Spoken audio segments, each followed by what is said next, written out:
چلے جی بسم اللہ الرحمن الرحیم. حدیث کے دوسرے حصے کی طرف ہم جاتے ہیں، اس کو کنٹینیو کریں گے، اس کی ایکسپلینیشن ساتھ ساتھ میں اسی طرح آپ ہیڈنگ نوٹ کریں. یہ حدیث مبارکہ کا دوسرا حصہ جس کا مطلب ہے بہترین دعا استغفار ہے. استغفار کے معنی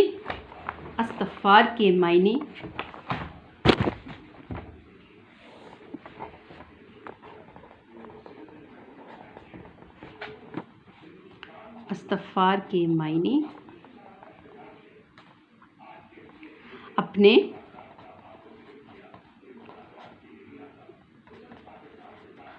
گناہوں کی معافی مانگنا.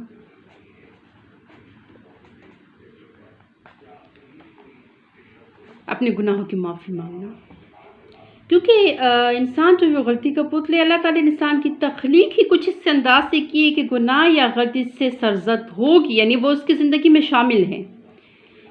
انبیاء اور پیغمبروں کے سوا ہر انسان سے زندگی میں کوئی نہ کوئی چھوٹی بڑی غلطی ضرور سرزد ہو جاتی ہے. نہ بھی ہو تو ہونے کا امکان ہو جاتا ہے، کیونکہ فرشتے پاک ہیں، معصوم ہیں، تمام گناہ سے پاک انسان ہیں، ہم سے غلطی سرزد ہو جاتی ہے. اب ہم یہ جانیں گے کہ گناہ کیا ہے. سوال یہ اٹھتا ہے کہ گناہ کیا ہے.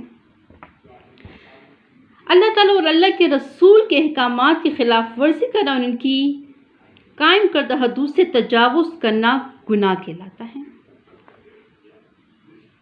اب گناہ کی اقسام کون کون سی ہیں؟ اب گناہ کی اقسام کی طرف ہم آ جائیں گے. گناہ کی اقسام کون سی ہیں؟ نمبر 1، کبیرہ گناہ.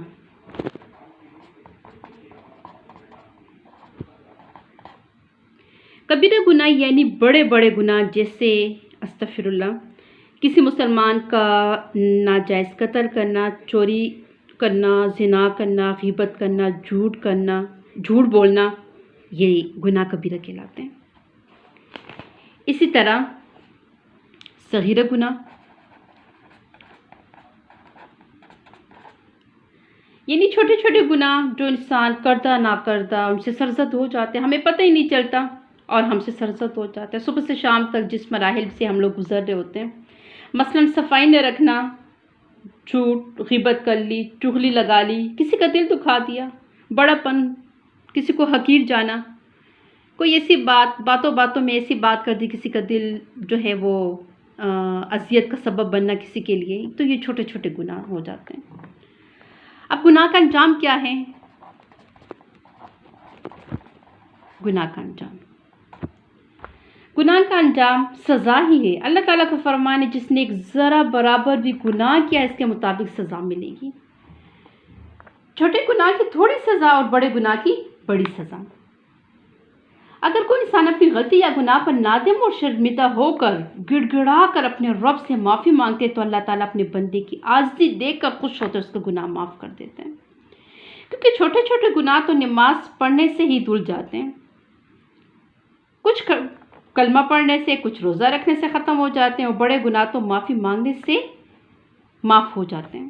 اللہ تعالیٰ صرف اس چیز کا جو ہے وہ انتظار کرتے ہیں کہ میرے بندے نے گناہ کیا اور فوراً اپنے رب کی طرف رجوع کرے. اللہ میری توبہ، استغفار کر لیا.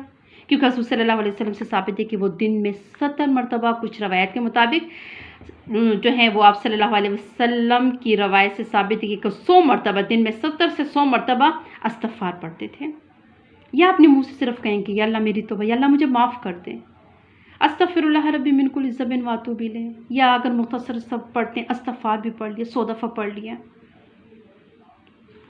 اب گناہوں کی معافی مانگنے کے کچھ آداب سکھائے گئے ہیں، کیونکہ انسان ہے کوئی فاش کام سرزد ہو جاتے یا اپنے اوپر کبھی زیادتی کر بیٹھے اور اسے اپنے گناہوں کی معافی چاہتے ہیں، اور اللہ کے سوا کون ہے جو گناہوں کو معاف کر سکتے. تو اپنے پروردگار سے مغفرت چاہو، ان کے آگے توبہ کرو. بلا شبہ میرا رب بڑا ہی رحم فرمانے والا، بڑا ہی محبت کرنے والا ہے. اب گناہوں کی معافی کے